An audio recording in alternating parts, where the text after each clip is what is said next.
ставится ратуша прям вот... О боже, он почти слил ратушу. 62 хп. Неужели сольет ратушу? 8 хп ратуша.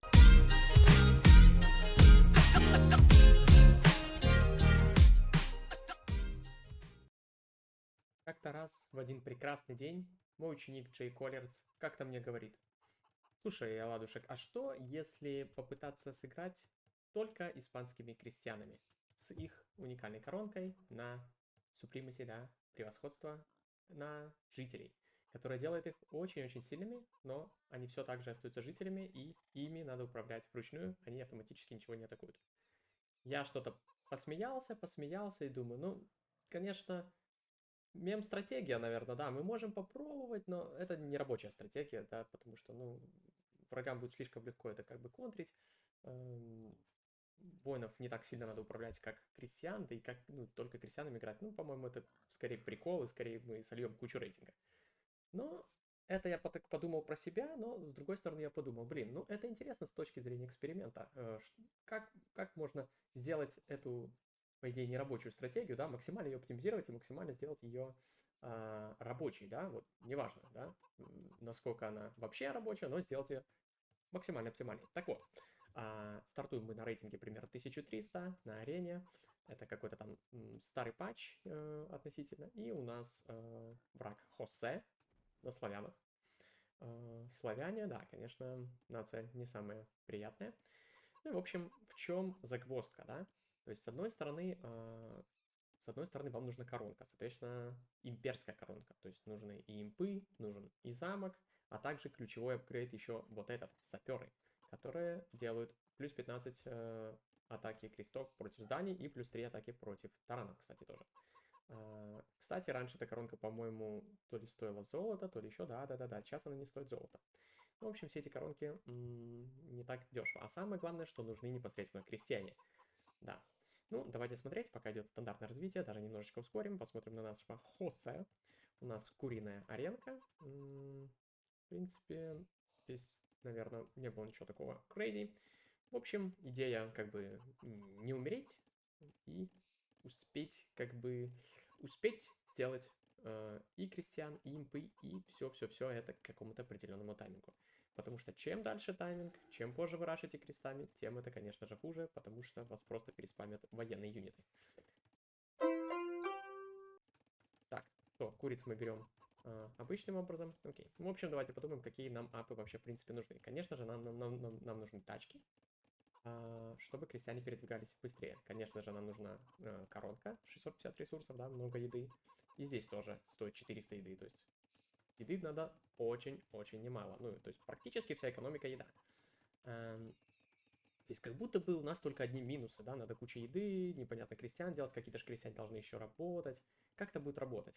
Но у этой стратегии есть некоторые секретные преимущества, о которых мы не совсем догадываемся. Это то, что крестьяне, во-первых, крестьян огромный бонус по зданиям. 3 по зданиям и еще 6 по каменным строениям. Стенам, замкам, ратушам и всему прочему. В общем, и это еще мы не учитываем саперов. Еще плюс 15 по зданиям. Это, конечно, влияет. Но я еще расскажу про еще одну неочевидную фишку. Преимущество крестьян. За счет чего у крестьян реально есть большое преимущество перед обычными юнитами. Итак, что у нас здесь происходит? Лесопилочка, мельница, кур поджираем. Да, здесь были интересные, в принципе, моменты. Я люблю такие мувы. Я, по-моему, говорил так примерно делал. Давайте посмотрим, как именно мы съели куриц. Давайте вот даже обратим внимание на это немножечко, отмотаем назад, потому что довольно хороший способ, который я обожаю на самом деле, да. То есть мы не подводим куриц через туннель, мы их не делаем мельницу, мы просто берем 3 креста, жираем уже 2 курицы, мы 2 курицы сожрали по 35 еды. То есть вот эти 3 креста сожрали 3 курицы, построили здесь шахту. Шахта на камень нужна, потому что нам нужен замок. Дальше они жрут, они не добывают камень дальше. Они идут снова жрать куриц, подмикриваем еще. То есть эти 3 креста уже жрают 4 курицы, и все это они делают примерно здесь, да? Что они делают дальше? Конечно же, шахту на золото. Да, это может показаться немножко глупо, но на самом деле нет. Потому что здесь все-таки одной шахтой не обойтись. На самом деле это имеет смысл, нам нужно и золото, и камень. Итак, мы переходим. 26-й переход. Нормально. Айдлов минимально. Хосе переходит примерно то же самое. У него славяне. И, конечно, здесь очень важная наций, против которых вы играете, да, есть некоторые нации, которые очень плохие, да, и, в принципе, Тевтона зарашить крестами будет крайне тяжело, потому что у него замок под себя стреляет, да, византиец крепкий очень, там много есть разных неприятных наций, да, сильные лучные нации тоже не сильно приятные, хотя это как посмотреть. Ладно, здесь, кстати, барак есть. Ну, славяне, конечно же, у них тоже есть хорошие вещи, по типу бояр, например, да, крестами сносить бояра, это, конечно, тот еще геморрой. Да, у крестов будет 8 урона, но у бояров огромная броня в ближнем бою. Также пехота с дружиной, дешевая осадка. Короче, славяне здесь не самый простой выбор, да, не самый простой противник против нас. Итак, в принципе, давайте немножко тоже мотать. Здесь крестьяне уже, скорее всего, просто захавают двух курочек и уйдут. Это, в принципе, не так и страшно. Потому что глобально все курицы съедены, и только вот эти 3 креста немножко походили. А так вот эти тут меньше ходили, и они работают. Мы бы их и так посылали сюда. Итак, замковый переход, рынок кузница. В принципе, здесь из глобального так посылается пика. Ну, это окей. Как будто бы славянин нацелился на то, чтобы собирать реликвии. Такая у него шахта, фермы. Нет, смотрите, у него стрельбище. Это довольно интересно. Но это и очевидно, потому что испанцев боятся, от испанцев на этом рейтинге ожидают кассел-дропов, поэтому славянин тут даже хитро выходит в лучника. И причем в одного всего лишь. Итак, какой у нас баланс, какие у нас следующие действия? Конечно, вы можете бумить в 3-4 ТЦ, но тогда вы не быстро не перейдете в импы. Наша идея в том, чтобы... но с другой стороны, в 1 ТЦ, да, ты как будто бы можешь, в принципе, может быть, максимально быстро перейти в импы, да, но тогда твоя экономика слишком слабая. Тебе же нужны кресты, да, их всего там будет сколько, 35-40, но это ни о чем. Надо... мы пришли к тому, что надо, скорее всего, бумить в 2 ратуши. Погнали. То есть тут можно спокойно сейчас засеиваться, засейка обязательно нужна. С хомутом, топор хомут, да. Главное, чтобы ресурсы хватало ресурсов на одну ратушу, которую, конечно, испанцы строят быстро. Скаута можно здесь припрятать, чтобы захавать монаха, и, в принципе, погнали. То есть 2 креста строят ратушу, да, наверное, хочется ускорить строительство ратуши, честно говоря. Здесь камень добывается, это камень как будто бы сейчас не нужен, на самом деле, конечно, нужен, а вдруг нас начнет пушить, монкрашить. Надо нам иметь немножко камня, чтобы мы могли быстро как бы добрать до замка и не умереть. Замок, в принципе, нужен, но если нас не форсируют, то мы просто его пока не строим. Да, но уже добываем, чтобы иметь возможность хотя бы поставить замок в перспективе. Здесь, кстати, лучники довольно странно работают. Как-то даже интересно просто действуют, но, видимо, он понял, что замка не будет уже. Он разведывает и все такое. Итак, у нас берется пила, потому что леса надо будет много, и ферм надо будет тоже много. Да, здесь всего лишь 2 креста строят, но благо не испанские, поэтому это быстро строят. В принципе, здесь пока стандартное развитие, да, плюс-минус кажется. То есть пока кажется, что испанцы развиваются просто как-то типа кривовато, бумит в 2 ТЦ, что-то непонятное, да? Ну ничего. Ничего. Тут, конечно, славянские монахи супер быстрые, они соберут кучу реликов, возможно. Нас это глобально не сильно интересует. Да, скаут где-то слился, не совсем знаю, где именно. Возможно, вот эта пика его убила, вот эта пика. Честно говоря, не знаю, где он слился. Возможно, его просто загасил скаут. Ну, какая-то из пик его убила, в общем, да. Какая-то из пик его убила. Короче, сейчас следующая задача — это импы, конечно. Конечно, импы. То есть, на всякий случай делать домики. Тут мы близки уже к постройке замка. В чем прикол? Нам нужно 2 здания, либо замок, да? 2 здания тут не сильно как будто бы нужны здесь, испанцу, да? Зачем нам монастырь вообще, да? Зачем нам университет? Ну, такое может пригодиться, но зачем? Нам нужен замок, поэтому лучше добыть. Ничего лишнего здесь быть не должно, все максимально должно быть оптимально. Эко-апгрейды. Лук это, конечно, туда-сюда. 650 камня. Убираем с камня пока что. И ставим замок. Замок делается прямо под скаутом, на самом деле. Немножко опасно. Если бы тут были монахи, они могли начать отменять. Ну, вроде норм. Ставится замок. Враг вроде как мог бы среагировать, мог лучников подвести, но у них не апал. Ему надо их немножко апнуть, чтобы дострелили до крестьян. Крестьяне строят, осадочка все-таки тоже идет. Так, вопрос с осадкой, сейчас подумаем, для чего нам осадка. Это на всякий случай может.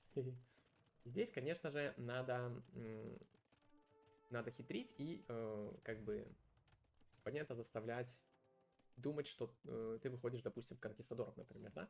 Вот у нас практически имперские ресурсы, 52 креста. Человек здесь, мы не адлили, да? Человек тут адлит, собирает релики, как бы 4 релика у него, хорошо. Наша задача сначала нажать импы. Смотрим на тайминги, окей. 4 тайла удалено, ну, как бы, все спокойно. Главное, он забрал релики, у него 3 ТЦ, у него все норм. Как будто бы, кстати, у нас уже есть тачка, то есть у нас экономика на самом деле даже чуть-чуть лучше. Но это пока. Это пока. Короче, нажимаются импы. Да, так как уже замок есть, осадка на всякий случай, я, насколько помню, была тут поставлена все-таки. И смотрим. Снова 9 на камне. Для чего это делается? Это ключевой момент. Ключевой, очень важный момент здесь. Нужен будет еще один замок. И он должен быть очень агрессивным. Итак, но что самое главное сейчас, это то, что нам нужны дополнительные ратуши, да. Здесь идут импы, но наша армия это крестьяне. Мы делаем всегда крестьян, уже есть тачка. Мы с лумом выходим и делаем дополнительные ратуши как можно ближе к врагу. Сначала начинаем отсюда, да. По поводу конков, да, начинаются делать конки. Вторая тачка, максимально важно ее не забыть, это обязательно надо делать. Делается таран. Вот тут, честно говоря, посмотрим, для чего делается таран. Сейчас мы узнаем. Потому что, смотрите, кресты, да, они, конечно, будут сильными, но им придется справляться с стенами, да. Надо пробраться сквозь стены сначала. Поэтому посмотрим, как это будет происходить. Враг, на удивление, да, то есть что думает враг, правильно? Он увидел замок, будут конкистадоры, он делает элитных скирмов, да? Он видит конкистадоров, он делает элитных скирмов. В принципе, ничего такого, да, как бы. Ставим дополнительные ратуши, делаем крестьян, у нас их 62 тарана, так. Но есть очень важный момент, да, то есть делать конкистадоров, чтобы забатить врага на неправильных каких-то там контр-юнитов, еще прочее, да. Здесь Хосе видит ратушу. Ну и что, ладно, это как бы ратуша ни на что особо не намекает. Просто третья ратуша снаружи там, возможно. Конки прекрасно сливаются здесь, в принципе, да. Импы приближаются. Так, но нужна вторая тачка. За счет второй тачки плуга очень много еды будет, да. Здесь еда нужна на нашей прекрасной апгрейде. Делаются еще конки, потому что враг контролит карту, и надо будет пробраться сквозь него незамеченным. И делается 3 петарды, да, потому что надо будет врываться внутрь. Честно говоря, по поводу таранов не сильно тут помню, но тараны могут помогать сносить реально здания. В принципе, почему бы их не сделать. Но это, по идее, это уже не моя идея делать тараны, это Джей Коллерс сам выбрал. Итак, и тут начинается какой-то хаос. Типа импы, ну, довольно-таки ранее, да. Хосе такой, типа, какие, ты что, импы? Рандом имп, говорит. Типа, какие-то у тебя рандомные импы, что-то какие-то, зачем, типа, тебе импы? Как бы ты только замок начал делать, уже импы, как там работает, да? Что у нас происходит? У нас немножечко не все идет сразу супер быстро, да, но идет подготовка к нашему рашу, да, неспешная. Тут лучше иногда не так сильно спешить, как и идеально все подготовить. Итак, делается супримаси, кстати, делается, по-моему, целую минуту, да, и добавляется новый ратуши, кстати, здесь катапульта идет. Итак, и теперь самый главный момент, в принципе, у нас уже 1000 камней есть, можно с камня убирать, золота нам немного надо абсолютно, ну, практически на самом деле не нужно никакое золото здесь, и ставится ратуша прям вот. О боже, он почти слил ратушу. 62 хп. Неужели сольет ратушу? 8 хп ратуша. Ее можно слить. Замечательно, это Хосека, по-моему, он не чекает. Можно было тут слить, но испанцы уже быстро строят. И испанские крестьяне, да. Супримаси готово. Все. Супримаси готово. И крестам абсолютно пофиг на все эти манганели, скермов, скаутов и все прочее. У них 80 здоровья, у них 9 урона, кстати, а не 8. У них броня 3-4. И они со второй тачкой. Но надо очень много вещей делать. Надо достраивать ратуши и рашить. Насколько сейчас Хосе понимает, что происходит, мы не знаем, да? Он конвертит креста, выходят тараны, выходит массово куча крестьян, остается на экономике штук 20. Кресты начинают ломать катапульту.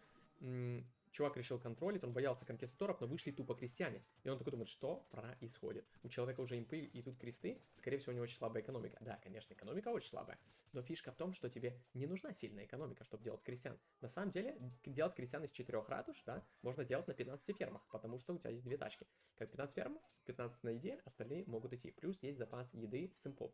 Итак, тараны двигаются, кресты идут вперед. Мы вспоминаем, что можно, да, вспомнил идею, апнуть тараны здесь за 300 еды, то есть это очень сильно помогает, ну, как бы, врагу надо будет убить не только крестьян, но еще и тараны, это довольно жестко. У него есть одна манганель внутри, да, он немножко на панике, наверное, делает импы, у него больше крестов, мы еще берем крестов, но у нас уже есть на 2 замка. Правда, где петарды? Вот в чем вопрос. Петарды немного забыты, их всего 2. И тут нужен резкий врыв, пока не получается. Приходится ставить замок сюда, потому что у нас, в принципе, есть еще один замок, но основная задача поставить замок на пофиг в центре за счет петарды. Так, прорыв есть, и даже еще петарды остается, еще больше прорыв на всякий случай, чтобы он там здесь квикволил, да. Скирмы. Что могут скирмы против крестьян, я, честно говоря, не знаю. Замок уже достроен, и теперь задача какая? Задача все валить крестами. Хосе просто дико играет, ругается матами, скорее всего, на испанском, но может и на португальском, я, честно говоря, не уверен. Итак, крестам абсолютно пофиг на все. Итак, экстренно делается какой-то замок, да, в прикрытии золота. И бояре. Бояре — это, конечно, жесткая тема. Человек идет в МП, он немножко, видимо, на панике, у него очень много еды за счет славянина, но он здесь все микрит крестами, мы тоже микрим крестами. Асэ угорает, я помню, как это было. Тараны разваливаются, бояре уносят тараны, но кресты постоянно идут на форвард. И тут, are you on crack? Ты на наркотиках, типа? На наркотиках или нет, но замок ставится прямо под замком, то есть то, что нужно. Крестьяне все так же строят быстро, они на пофиг умирают от бояр. У бояр, кстати, реально... 4 брони, блин. Кстати, кресты сильнее бояр, значит. 5 урона по бояринам можно разваливать. Итак, трем готов, замок готов. Можно строить, можно чинить, можно стрелять, можно танковать крестами, потому что они просто супер жирные. Мы также добавляем стрелы, на которых бонус у испанцев, что они не стоят золота, правильно? То есть делаешь стрелы, замки становятся сильнее. Задача следующая, да, вот была сделана, поставить замок внутри базы, и начинается хаос. Человек начинает ломать требы, замки, начинает ошибаться, да, какой-то хаос. А что делают кресты? Кстати, была ли лопатка? Да, лопатка была сделана. И поэтому у крестьян бонус по зданиям 18, Stone Defense 21. Замок готов, да. Крестьяне не смогли убить под 2 замками требушет, да ладно. Бояре рубят крестов, это понятно. Сколько кто крестов потерял? Мы уже 30, враг 20. То есть все еще у нас минус 30 крестьян, крестьяне делаются. И смотрите, экономика какая у нас. 1 на лесе, 650 осталось, 15 на еде, как я и говорил, кстати. И все. Хосе не может переставать угорать. Релики у него выпадут через 1 секунду. Манганель абсолютно тут бесполезно. Релики выпали прямо в монастырь. Чувак на панике, я не знаю, что делать. Он просто реально не видит, что у него 5000 еды, но что делать с едой, он просто не готов к этому. Он не успевает. Потому что тайминг есть тайминг. И что делать лучше всего кресты? Сносят здания. Сносят важные здания, да. Как бы. Тут, правда, ставится замок и делаются мечники. Человек замечает, что ему нужны мечники, есть много еды. Трибушет, делается монастырь, потому что почему бы не захавать все эти релики? Кресты нон-стопом, все новые кресты идут на форвард. Или практически все, возможно. Ну, по идее, сейчас все идут на форвард. Они постоянно делаются. То есть у человека 5000 еды, у нас 70. Но крестьяне должны работать. Количество крестьян, кстати, абсолютно не меняется. Что самое интересное. Но пуш продолжается. Наконец-то можно спокойно забрать релики. Трибушет. Ну, трибушет это как бы тоже помощь крестам, да, конечно. Здесь кресты тоже могут ломать. Well played, пишет Хосе и угорает дальше. Но у Хосе вообще-то все довольно неплохо. У него добытых ресурсов намного больше. Как бы... Он не коллапсирует супер быстро, много крестьян тут стоит, нифига не делает, в принципе. Тут пока сейчас не совсем понятно, что делают кресты, они хотят, наверное, сломать ратушу. Как будто бы немножко идет потеря концентрации. Но что умеют хорошо делать кресты испанские, это ломать трибушеты. Также посмотрите, что с этим будет трибушетом. Да. А здесь скермы не могут ничего, а кресты, они универсальные бойцы. И самое главное преимущество крестов, это в том, что ни у кого нет бонусов против крестов. Да? Да, кресты слабые, но нету контр-юнита против крестов. Против скермов, да, ты можешь делать там, ну, против коней пик, против лучников скермов, там, у всех военных юнитов есть контр-юниты, а у крестов нет контр-юнитов. Кресты это имба просто. И кресты ломают все абсолютно. Но есть проблемы, потому что Хосе начинает бомбить, он потерял замок в последний момент, Треп стоит, ничего не делает, он пытается свернуться, выходит один мечник, кресты дальше нападают, минус еще 2 ратуши, начинается хаос, 30 крестьян разницы, но крестов не остановить вообще, это какой-то бред, честно говоря, сейчас пересматриваю. Просто лютая дичь, кресты чинят треп. У человека вроде есть армия, но это осадный таран, то есть еду он начинает тратить, осадный таран. Ну да, осадный таран, окей. Так, трибушеты чинятся, просто ломаешь продакшн. Нести все здания абсолютно. Нести продакшн. Треп работает по осадкам, да. Здесь, конечно, все. Ты не можешь попытаться даже вычинить. Ты ничего не можешь делать, да, как бы. Слишком большой урон. 1000, 800 хп, 500. Я даже просто, вот посмотрите. Все, нету ничего. Кресты снова выпали. 16 айдлов, 1 айдл. Идеальная экономика. What the fuck is wrong with you?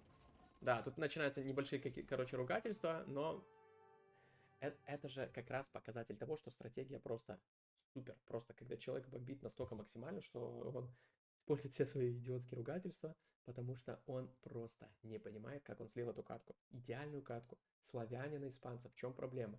Испанец ничего не делает, там сидит, что за стенами какие-то непонятные 2 конкистадора вышло, у тебя все 5 реликов давно, ты 4 ТЦ бумишь, все идеально, там миллиард еды, но приходят кресты и ломают твой прекрасный план. В общем, эта стратегия, она очень-очень интересная, как бы ее исполнять очень интересно на самом деле, да, я ее даже сам пробовал.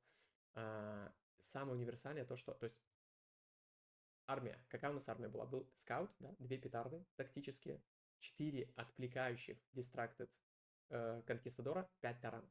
Тараны — это нововведение Джей Коллерса. Да, то есть это абсолютно не я придумал, это такое нововведение, типа тараны должны помогать сносить быстрее здания. Здесь какая-то армия, не успел человек свичнуться в армию с кермы. Конков убивают, но крестов нет. Забавно, АПМ 3429. Эффективность экономики зашкаливающая, но экономика не нужна, нужны кресты. И тут важные моменты, то есть тут много таких ключевых моментов, которые реально важны. То есть это не просто какой-то раш крестами, да, это очень, ну, я считаю, довольно подготовленный уже билд, да, где вот эти ратуши ставятся, где последовательность конкретных действий идет, вот тараны тоже, да, конкистадоры, вот эти замки внутри важные, да, петарды врываются, то есть все вот это делается. Также стрелы, которые помогают тут выносить все. В идеале замок, конечно, должен ставиться куда-то более агрессивно, но враг делал много армии в замковой эпохе, поэтому вышло вот так. Давайте посмотрим статистику. КД больше, понимаете, кресты, они не умирают, это такой кринж, то есть непонятно, то буквально как бы работает 15 крестьян, но это работает. Они успевают добыть эти ресурсы. Без второй тачки, на самом деле, это все не сработает. Посмотрите на добытые ресурсы, да, камень немножко больше добыто, но... То есть это же вообще какой-то парадокс.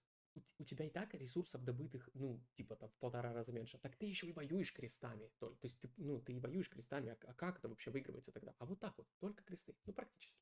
Только кресты, на самом деле, да, конечно, только кресты это очень тяжело. Здесь идут в основном только кресты и армия поддержки и засадки там, да, либо отвлекающая армия. 5 реликов, отлично. Тайминги, да, ну, подсказка хорошая тут у ребят. В принципе, вот 26.09, это значит, что импы были нажаты даже на 22.59. Это хороший тайминг, я считаю. Хороший тайминг. Кресты, всего было сделано 126 крестов. Много сдохло, но это ли важно? Это ли важно? Главное снести весь продакшн. В общем, разные игры у нас тут получались на этой стратегии. Где-то лузовые, где-то веселые, где-то изичные. Но вот такая вот хардкорная вышла. Ну, может, не совсем хардкорная, но веселая, потому что Хосе Диго сгорел. 64 креста тоже слито. И самое главное, что на них не действуют никакие, против них не действуют никакие бонусы, буквально, да. Вышли тут какие-то чемпионы, но уже, например, замка нету, чтобы сделать дружину. И ни хера у тебя нету, потому что нету продакшена. Вот такие у нас дела. Если понравился вот эта тактика, да, попробуйте ее сами, это очень интересно. Я понимаю, что мы видели стратегию Татаха на Смурфе, да, когда он выходит только в крестов за инка. Но, честно говоря, это очень прикольно, да, но ведь это Смурф, правильно тоже. То есть это просто игрок, который там на 500-600 рейтинга выше. А здесь рабочая стратегия для...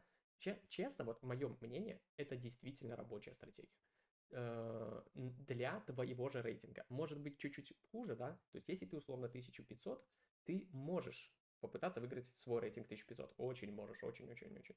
Я вам покажу еще видосы, где и у меня это получалось, да-да-да. Ну, не 1500 выиграть, а мой рейтинг. Так что ставьте лайк и следите за будущими видео.